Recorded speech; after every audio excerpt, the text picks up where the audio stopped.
Madam Secretary, are there any public comments tonight? Yes. If anyone on Zoom wishes to speak, now is the time to raise your hand. We will take speakers in the chamber first. We'll start with Daniel Berg, followed by Zoom participant Judith Uttal.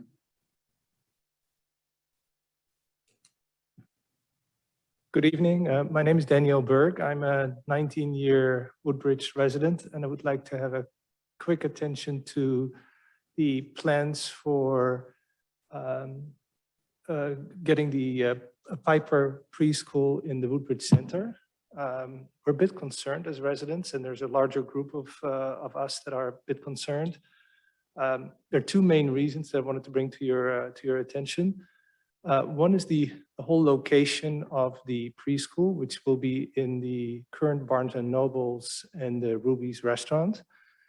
It is along a busy road, Branca Parkway, and also the setup of the parking lot is far from favorable to pick up and drop off smaller kids. So we're a bit worried about safety that will be there when the school would be located in these two locations. The second reason why we're a bit concerned is the center has gone through a major renovation, and one of the major improvements of the center is that there's a lot more activity in the center. You see it now as a get-together place for all different ages, a lot of kids, elderly people, people of all ages that meet there and enjoy the new restaurants, the stores that are there.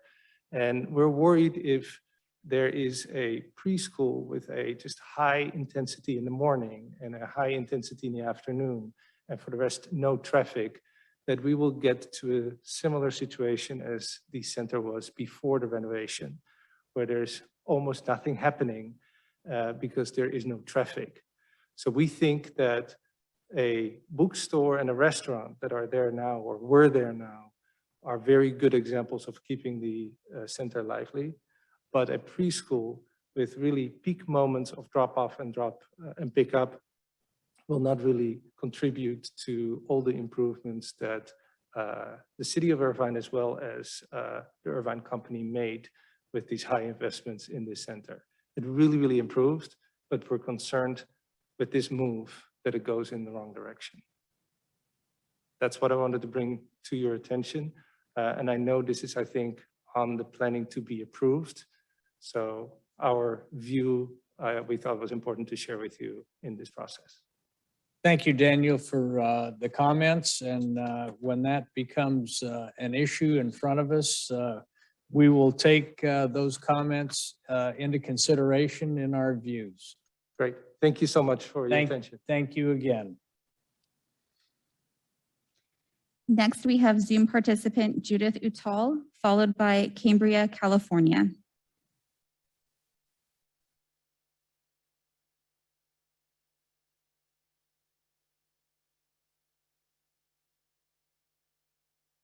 Judith, are you there? Sorry, I had to unmute. Hello. Oh. Okay. I'm an expert at Zoom, but not at the webinar features. Anyway, I spoke to you last month, December 16th, about the Piper Preschool Project.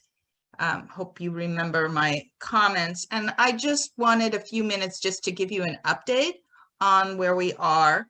So as you recall, we had a petition. The latest numbers are 2,362 signatures, and it grows every day. I also emailed you all on January 6th when we found out that construction had started at the Piper Preschool. Thanks to some information from the Irvine company and from the city, we found out that the Piper Preschool had two different permits in process. One was for an administrative building and one was for the preschool itself. And it was the administrative offices that had the approval for starting work. And so that's what they're working on. And we continue to see them working every day. Right now, we're at the last few days of the Barnes & Noble bookstore being in business. People are writing thank you notes and goodbyes to the Barnes & Noble store and to the people that have made a difference in our community's lives for the last 29 years. Families who went there to buy books, kids who went there to buy gifts for their fathers for Father's Day.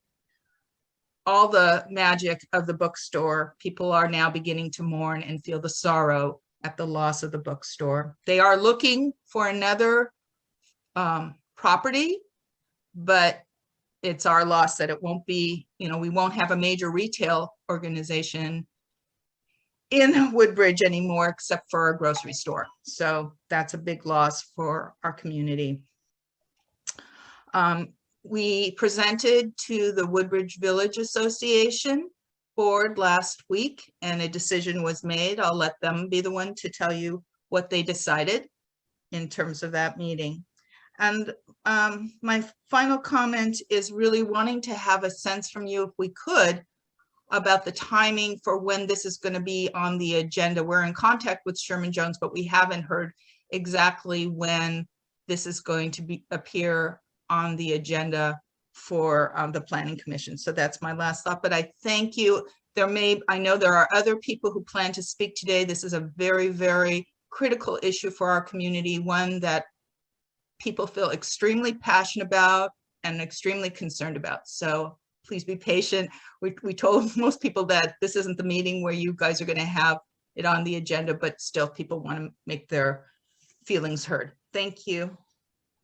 Thank you, Judith, for your comments. As far as I know, we do not have, I have not been made aware of the timing in which that proposed use will be in front of us.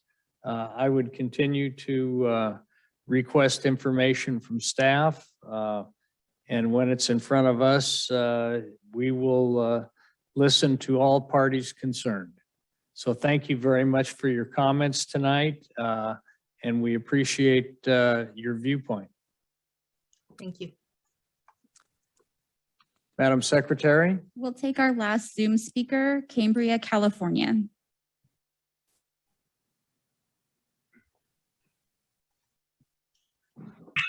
You guys able to hear me? Yes, very well.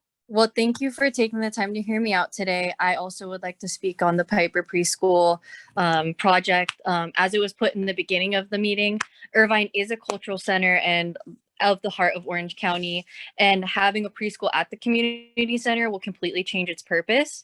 It's always been a community gathering space, as it was for all ages, young and old, as there's senior centers around, as well as daycares. There's senior centers around too. That lakefront view, it's an iconic community view, and people come from all over Irvine to enjoy it.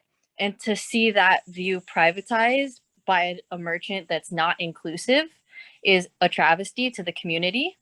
I also echo a lot of the same safety concerns as a mother of a young boy. Like, I can't imagine having a playground adjacent to busy Barranca. And I can imagine between the ages of 1 and 5, a ball is going to go over that fence into the traffic, which is a huge concern. It could happen once, it could happen twice. Kids don't listen, and a ball can totally go over a 6-foot fence. It happens at the Mark Daly Field all the time. You just got to be aware. It's the proposed preschool drop-off location being at the mouth of the bike path. Will residents who've enjoyed that bike path for decades, years, months, however long they've lived here, are they just going to have to reroute because it's just going to be swarmed with children? Or is this just going to be like, basically the bike path will be rendered unfunctional during certain hours of the day because of the influx of children?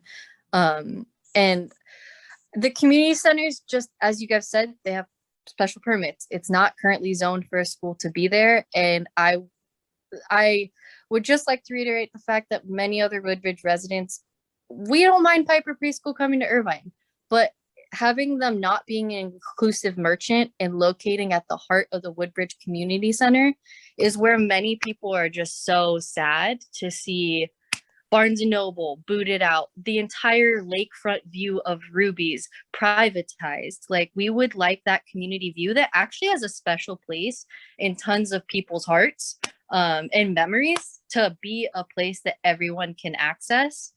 And again, doubling down, there are a plethora of safety concerns having a preschool located with such general public access and being located, as the first speaker said, that parking lot's not favorable to walk a child who's like so small through. And to have, so I appreciate you guys hearing out that this is, the Woodbridge residents are just having a lot of concerns about this project. And a lot of residents are wondering, will we want to frequent the Woodbridge Center anymore? A lot of residents have said Barnes and Noble was one of the few things keeping them, not one of the, like, obviously people have been enjoying the restaurants that are coming in. Barnes and Noble and those restaurants are inclusive merchants, and that is what the Woodbridge Center community center has always been about. So thank you guys for your time today, and I hope you have a great night. Thank you, Cambria. We appreciate your views on this. We will take that into consideration when it comes before us. I do ask you and your other speakers tonight to make sure that this is known by the property owner, and that this body will look at it from a use perspective and a legal perspective, and hopefully your comments, which I know many have been addressed to staff, and hopefully we will get answers to those questions and proceed with a decision that is appropriate. So I And want if I might just leave off with one thing, because Irvine, being the great city it does, has the free speech ordinance, chapter 6, section 414-601. Irvine Company, who is the owner of the spot that you're speaking of, they contacted me and let me know that I'm not allowed to be on the Woodbridge Village Center or at any